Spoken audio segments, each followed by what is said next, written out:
bumi kita, tempat kita berpijak, tempat kita berlindung, dan tempat generasi kita tumbuh. Namun kini, bumi kita menangis, air meluap, tanah bergeser, dan jalan terputus. Bukan semata karena alam murka, tapi karena kita lupa menjaga keseimbangannya. Banjir yang melanda sungai, longsor yang menutup arah jalan, menjadi tanda bahwa alam butuh perhatian. Kita tidak bisa menyalahkan hujan, sebab tangan manusialah yang turut mengubah arah air dan meruntuhkan lereng. Saatnya kita bersatu, mencari solusi, menanam kembali, membersihkan sungai, dan memperbaiki yang rusak. Karena bumi ini bukan milik kita sendiri, tapi warisan untuk anak cucu nanti.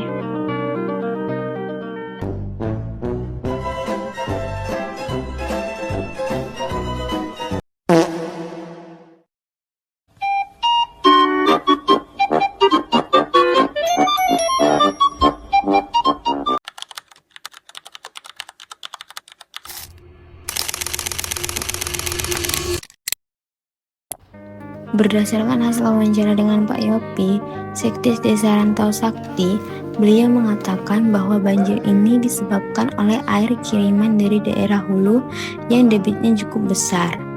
Material banjir seperti sampah dan kayu yang terbawa arus malah mempercepat proses erosi. Jalan yang posisinya terlalu dekat dengan pinggir sungai juga jadi masalah. Tikungan sungai membuat arus air langsung menghantam bahu jalan. Selain itu, dinding sungai nggak cukup kuat untuk menahan derasnya tekanan air.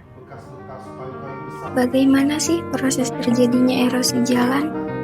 Hujan deras membuat air sungai meluap dan membawa material seperti tanah serta sampah ke bahu jalan. Karena air tidak dapat terserap tanah dengan baik, genangan air terus mengikis di tepi jalan. Proses ini menyebabkan erosi yang perlahan merusak permukaan jalan sehingga akhirnya menjadi longsor atau putus.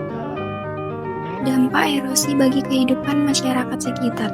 Erosi jalan menghambat akses transportasi antar desa, membuat masyarakat kesulitan ke sekolah, tempat kerja, atau pasar. Kerusakan jalan juga memperlambat distribusi hasil pertanian dan juga kegiatan ekonomi. Selain itu, risiko kecelakaan bagi penggunaan jalan meningkat karena kondisi jalan yang tidak aman.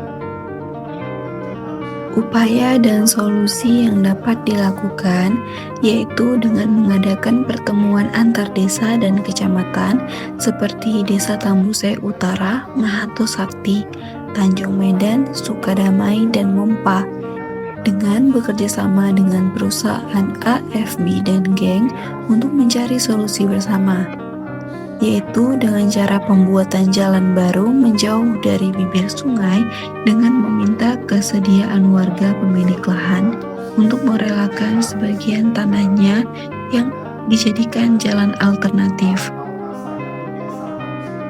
Namun upaya dan solusi yang dapat dilakukan hanyalah bersifat sementara, sedangkan solusi jangka panjangnya yaitu dengan memperlebar dan meluruskan aliran agar tidak menghantam tikungan, dengan pembangunan tanggul atau dinding penahan air sungai di titik rawan erosi, dengan mereboisasi sekitar sungai untuk memperkuat tanah, dan pemeliharaan rutin drainase dan alur sungai.